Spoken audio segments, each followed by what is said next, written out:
Well, hello there. Welcome to my very first review in the Star Wars movie series marathon. We're going to start with Star Wars Episode 1, The Phantom Menace, 1999. Man, I remember this like it was yesterday.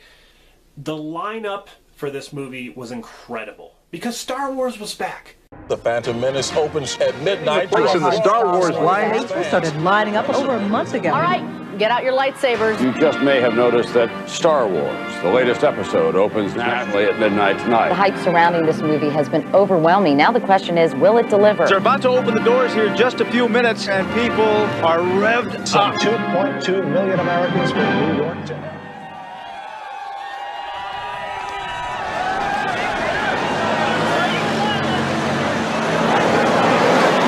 It's like 1977. I haven't felt this since 1977.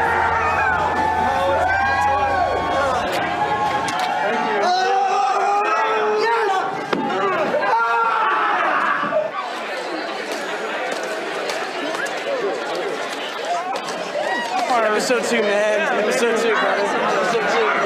Alright. It's just beginning, man. It's just an ending.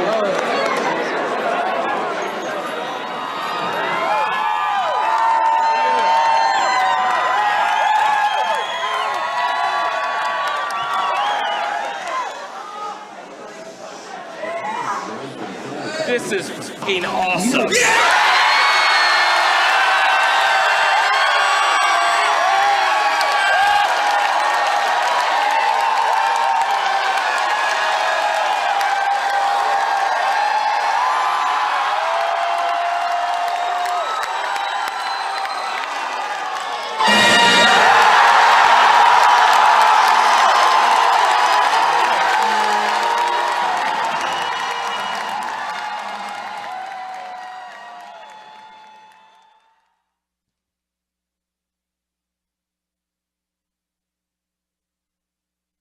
I mean, here we have a movie that's going to take place 32 years before the original Star Wars.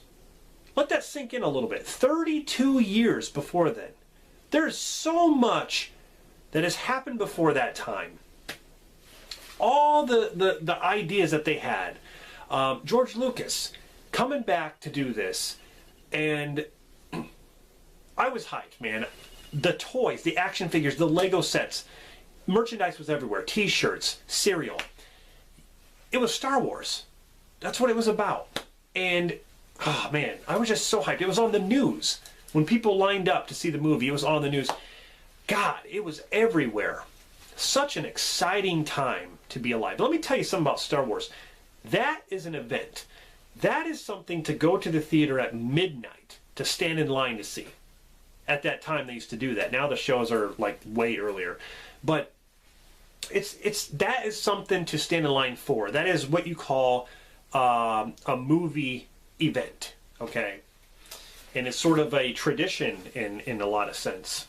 But yeah, 32 years before the original Star Wars film. But the basis story of Phantom Menace is that it follows Qui-Gon Jinn, who is a Jedi Master, and then Obi-Wan Kenobi, who is a Padawan learner, or his apprentice, so to say. And it's a young Obi-Wan Kenobi. I mean, we're used to seeing Alec Guinness. Now we get to see when he's, I guess, sort of becoming in his prime. And Ewan McGregor plays him, and he's spot on. Spot on. He's younger, he's clean-shaven and all that stuff, but it's Obi-Wan. That's his story. But Liam Neeson plays Qui-Gon, who's a Jedi Master, and he's fantastic. I know a lot of people say they didn't really care for Qui-Gon, and I don't understand that at all. I mean, I really liked him, and I wish he would have come back as well, I am going to talk spoilers in this, but Force Ghost. I wish he would have come back for that. But anyway, they protect Queen Amidala, played by Natalie Portman, in hopes of securing a peaceful end to a trade dispute that's going on with the Trade Federation, Viceroy. Yeah, this movie is all about politics and trade disputes and signing treaties and things like that. Stuff that I think some fans were, I don't know, I guess not into as much. Even though this movie was kind of geared towards kids in a way, kid-friendly, versus the other films, the original trilogy, which really weren't as much as this one. There were a lot of kid actors in this one, but anyway, it's all about trade disputes and stuff. But they come upon Anakin Skywalker as a little boy who has unusually strong Force powers, or he's strong with the Force, so to say. And Anakin Skywalker, there you go, Darth Vader. Before he becomes Darth Vader, he's a little boy at this point. He's played by Jake Lloyd. And when it comes to Natalie Portman and Jake Lloyd, here's the thing, I thought Natalie Portman was fine. Some of the lines the dialogue that she would say was just kind of, I don't know, kind of over the top in some way. It was the writing, that's what it was.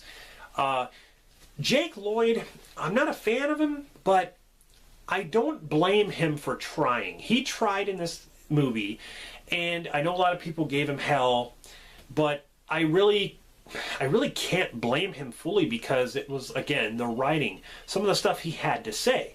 In the audition process, there was another kid who was auditioning that looked just like a young Luke Skywalker with blonde hair. He tried out, and when he was saying his lines in the documentary, he was spot on. And I thought maybe he should have gotten the role instead of Jake. The only reason George Lucas hired Jake is because he found him to be unpredictable and unstudied. That's why you never know what's going to come out of him. But I think in my take on it, that's kind of a risk in a way. I mean, you're supposed to be professional at your job. I kind of think George should have secured the position by people auditioning instead of having a hunch that Jake Lloyd's going to do good here and he's not going to do good here. It's taking a risk. And I think, in my opinion, he should have went with that other kid. So, even though a lot of kids auditioned, but there was that one kid who they were going to pick other than Jake Lloyd. But everyone did their job. It was just the writing, the stuff that they had to say. Ian McDiarmid, who plays Senator Palpatine and Darth Sidious, he plays dual characters. Palpatine, well, they call him Darth Sidious, but he's known as Emperor Palpatine. He made an appearance in Empire, and then his movie was Return of the Jedi. That's where he made a full appearance. And the same guy comes back to play him, and he's playing a senator, and it's like he's behind this whole thing. He is into the politics stuff. He is the one that is creating all this stuff. So I really like that side of the politics with him being involved. That was good. Anthony Daniels returns as C-3PO. You actually get to see the birth of C-3PO. And Anakin is the one who made him, which was very interesting. I thought that was an interesting thing to throw in there. Of course, C-3PO is not, he's not, he doesn't have all his parts. He's basically naked with wires showing and stuff like that. And that was fine. I mean, Anakin was building them with scrap parts and stuff. So that was, that was fine. But, Anthony Daniels, he is C-3PO. What can I say? Kenny Baker comes back to play R2. And R2 has a really cool scene where he saves the ship. And the ship is damaged. And all these droids are trying to fix it. But R2 is the one that fixes it and saves the day. That was a really cool introduction to R2.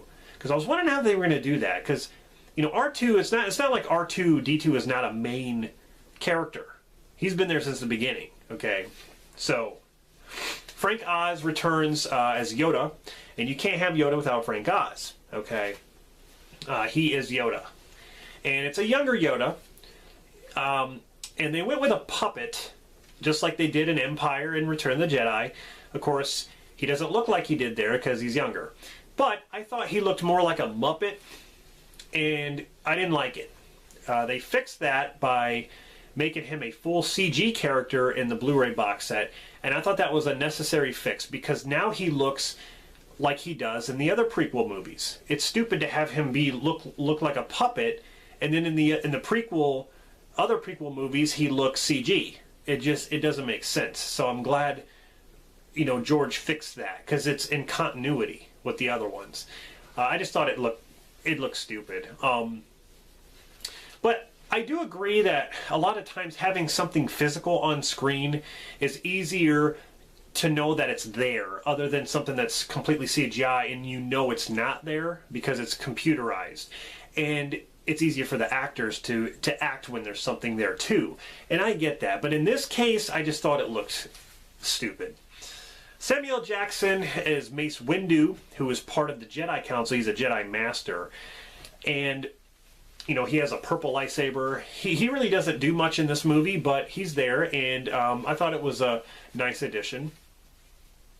You got Ray Park, who plays Darth Maul, and Darth Maul is one of the coolest villains, and I honestly was kind of pissed when they killed him off. Even I know he returns in the Clone Wars or whatever.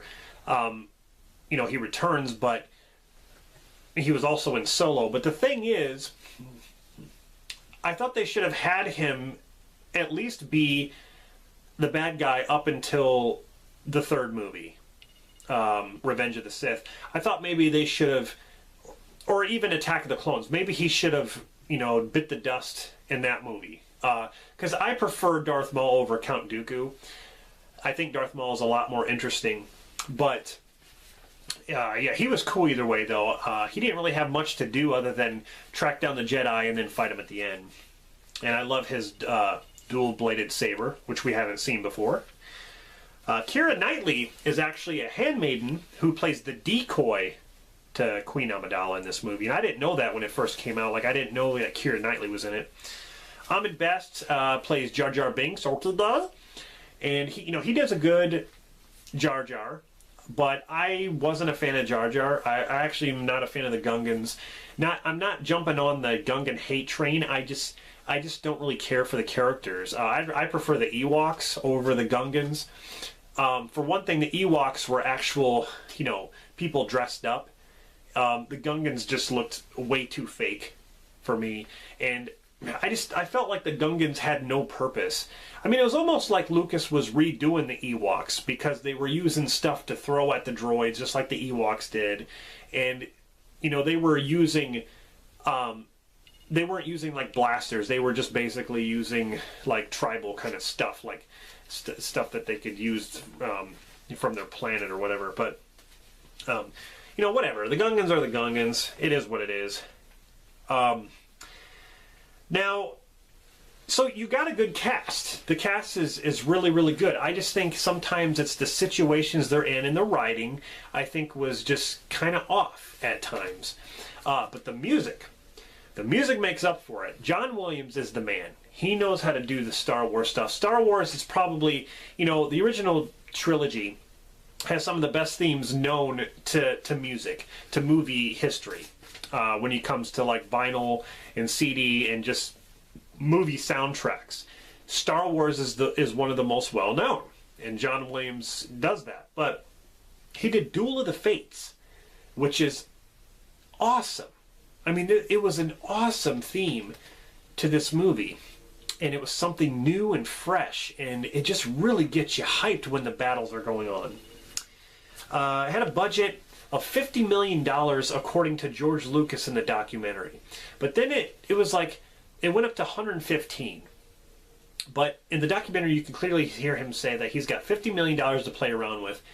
And the struggle to try to create these CG environments, because they were so expensive. He even says, none of these studios can afford to make movies like we do at these prices. So at that time, the prices were way too high for anybody to even, $50 million. That doesn't even sound like a lot now.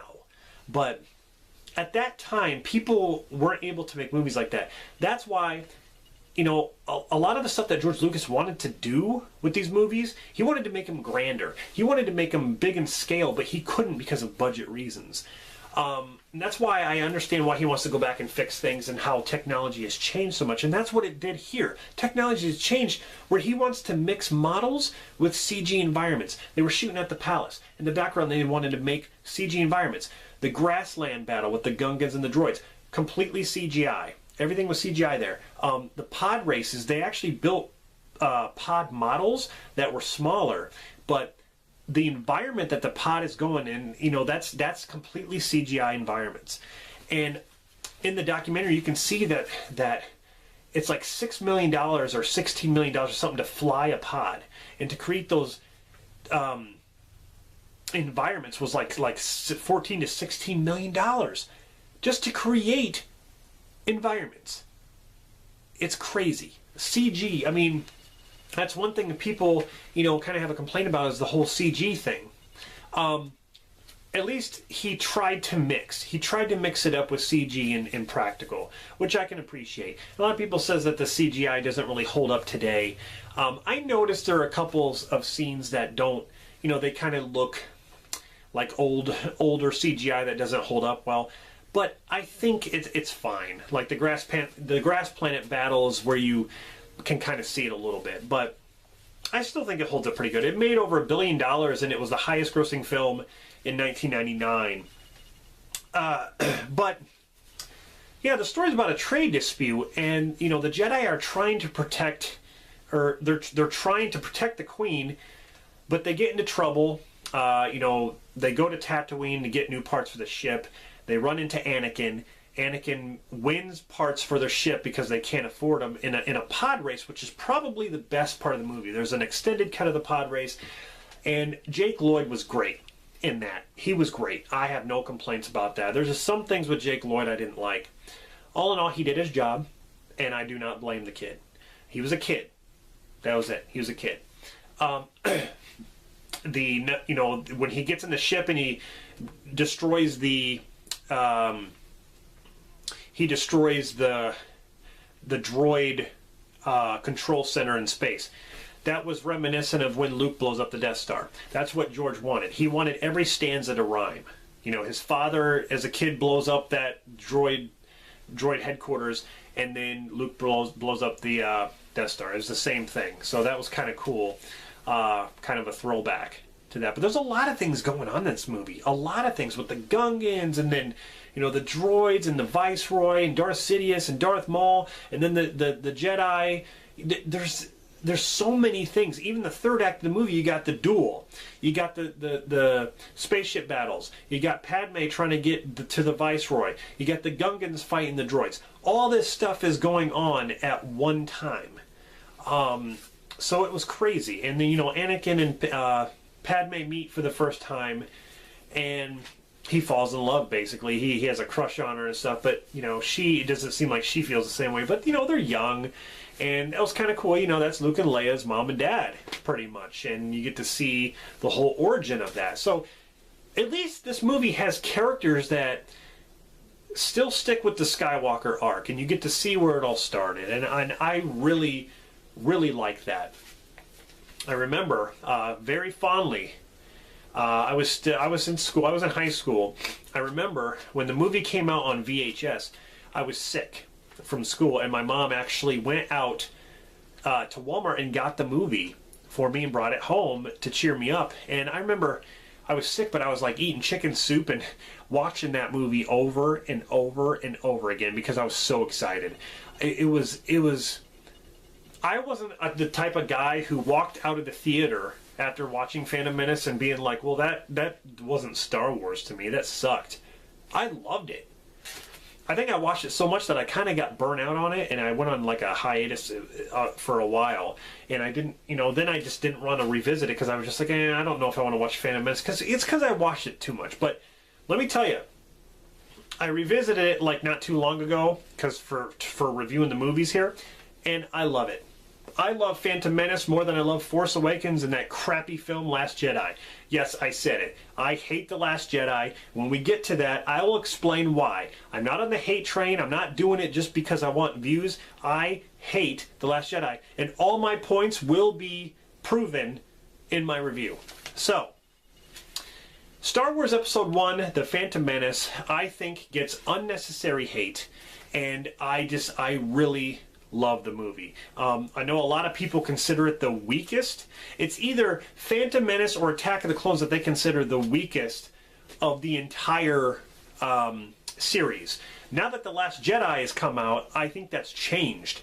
Because there are people who hated the prequels, and now that the new Disney ones have come out, people love the prequels because of the new ones that they don't really like them.